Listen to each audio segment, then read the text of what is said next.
आपल्या जीवनामध्ये दुधाप्रमाणे आणि सर्वसामान्य जीव हा पाण्याप्रमाणे बघा. दुधाची किंमत वेगळी, पाण्याची किंमत वेगळी.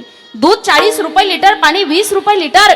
परंतु ज्या वेळेला 40 रुपये लिटरच्या दुधामध्ये तुम्ही 20 रुपये लिटरचं पाणी टाकता, त्यावेळेला त्या पाण्याची किंमत सुद्धा किती होते?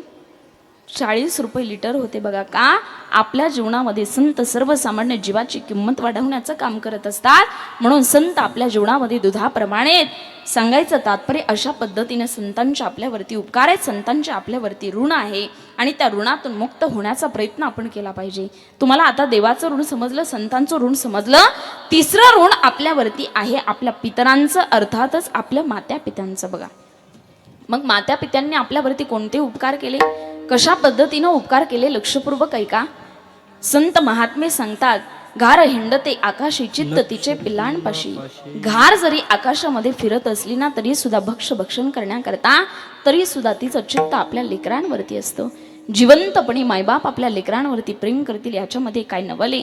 मृत्यू पश्चात सुद्धा मायबाप आपल्या लेकरांवरती प्रेम करत असतात.